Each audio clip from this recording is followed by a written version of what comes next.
How is it possible that after P2B released a statement vowing to serve only one term in office if he is made the candidate of the ADC coalition party, after he released the statement and everything he said, of course we'll see that in a moment, all hell was let loose in Nigeria, from Atiku's supporters to Tinubu's supporters. In fact, Tinubu's media aide had to release a statement from the presidency, despite the fact that P2B never mentioned anyone's name.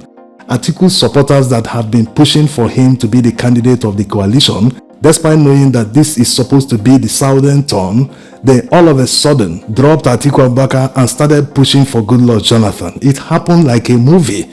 Can you imagine? People that have been pushing for Atiku Abubakar, that is the best, this, that, all of a sudden, they turned around and abandoned him and started pushing for Goodluck Jonathan, just to use that to get at P2B, saying, he is constitutionally bound, so it's better for the North to back someone that cannot contest a second term because of the law. So all this happened in a space of few minutes. After releasing that statement, which has garnered millions of views, initially many people even thought that P2B was throwing a jab or replying Soludo, who said this a few days ago. How can anybody with brain, you think you are talking to fools? You come to people and say, I will do only one term.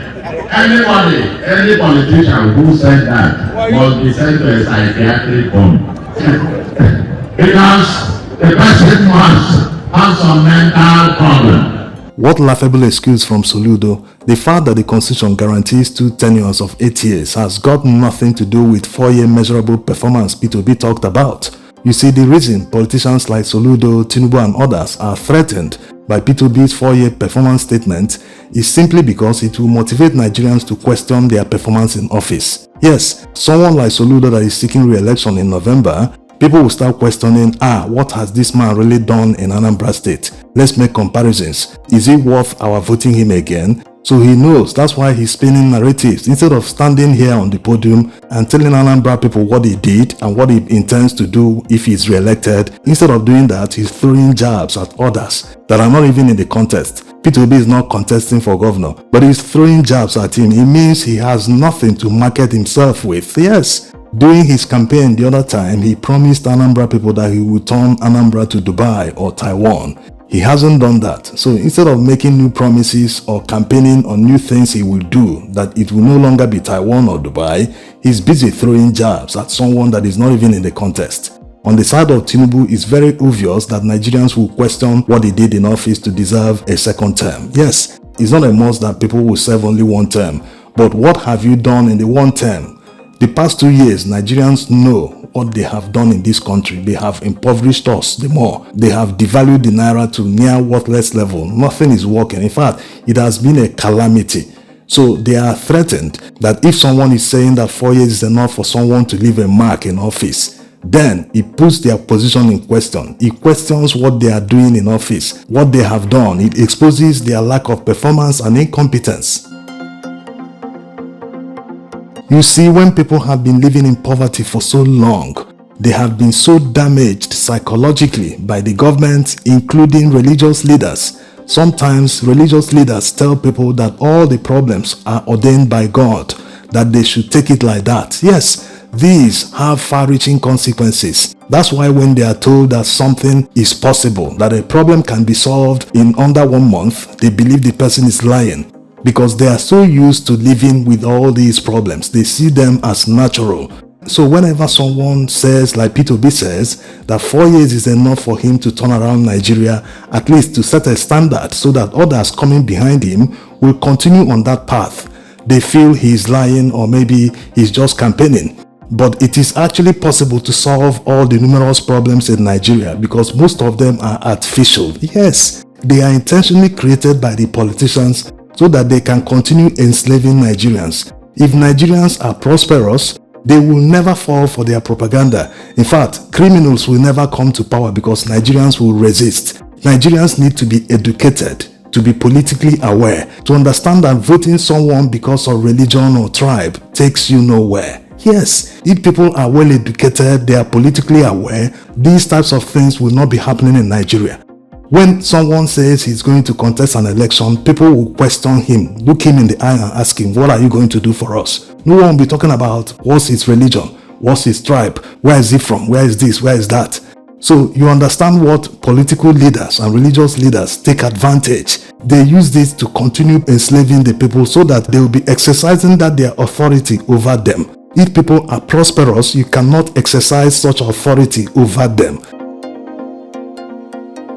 This is actually very easy to understand. You can easily manipulate a poor, uneducated person compared to a rich, exposed person. There are certain stories you will tell that person, he will tell you, no, hold it there, who are you talking to? Political leaders capitalize on the fact that most Nigerians are not politically aware. They are not that educated to understand that the politicians are responsible for their suffering. When they are aware of this, they will stop falling for their narratives. They will stop taking peanuts from them to sing their praises. Can you imagine? Someone stole your money and turns around to give you a part of that money instead of you insisting, no, you stole my money, bring everything back or I'll report you to the police. Instead of doing that, you take about 10% of the money you stole from you, not even up to 10%, in some cases 0.5%. You take that money and start singing the person's praises. How does it look?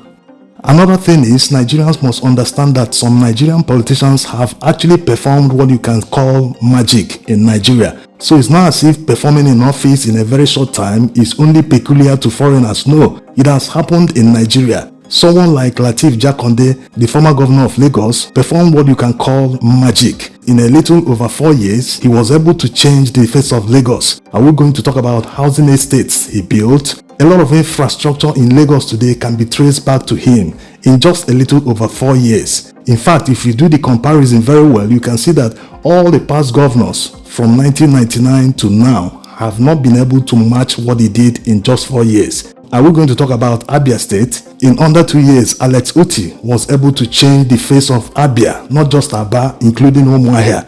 In fact, most parts of Abia State today are unrecognizable. These are people who were made to understand that the government is perpetually bankrupt, that they cannot build all the roads, that they must learn to live with it. Since the Fourth Republic began, they've been having what you can call the worst of the worst governors. But since this man came to power, he has been showing that yes, government can be responsible, they can invest wisely, they can actually do the job for which they were elected.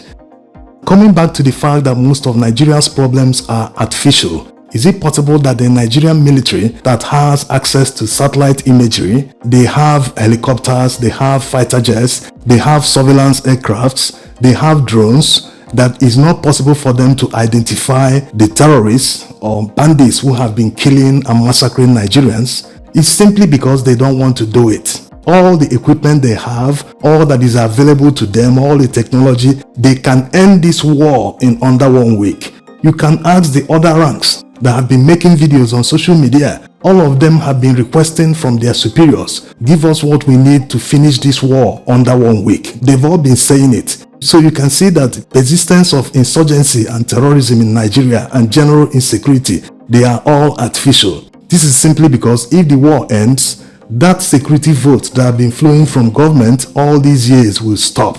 All the military superiors who are enjoying these trappings of office, these security votes, will stop earning this money. They will stop stealing it.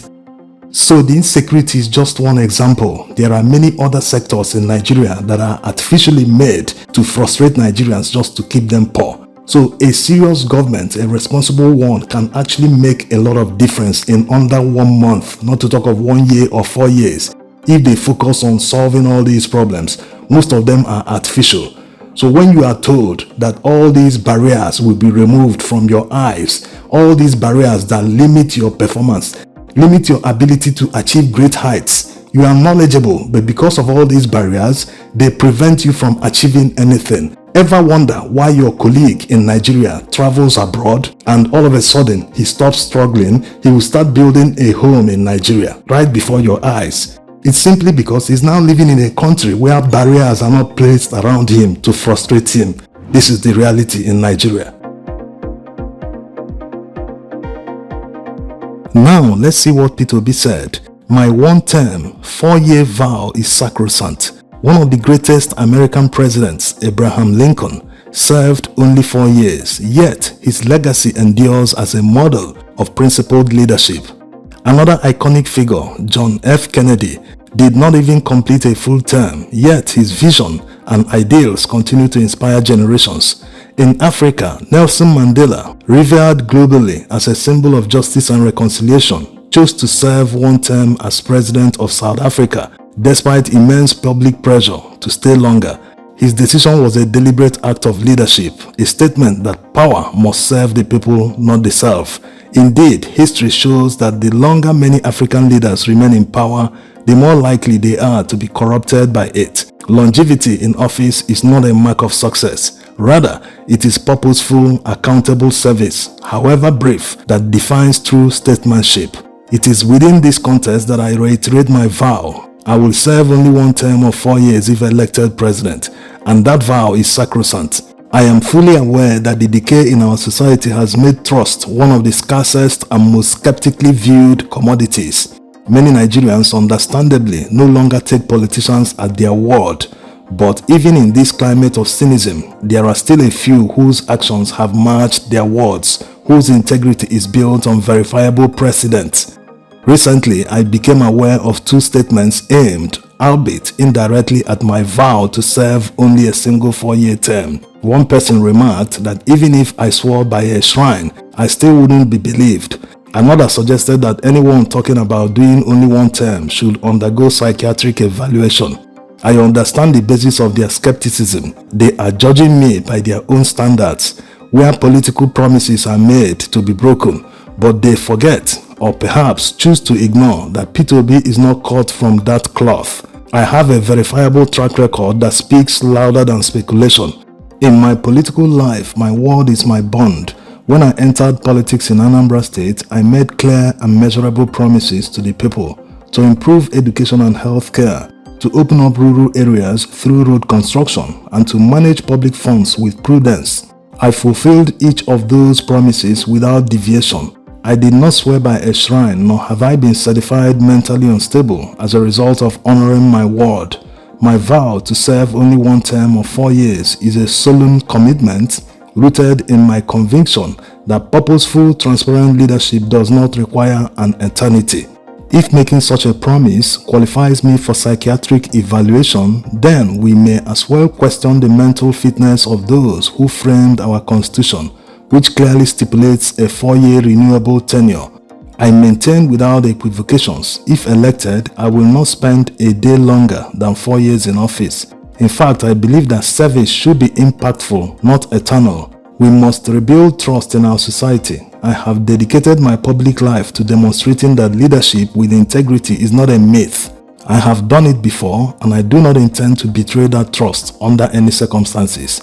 48 months is enough for any leader who is focused and prepared to make a meaningful difference. In that time, I intend not merely to make an impression, but to deliver on concrete promises to sanitize our governance system, tackle insecurity through effective and accountable use of national resources, prioritize education, healthcare, and poverty alleviation, catalyze small businesses as engines of growth, and combat corruption with unflinching resolve.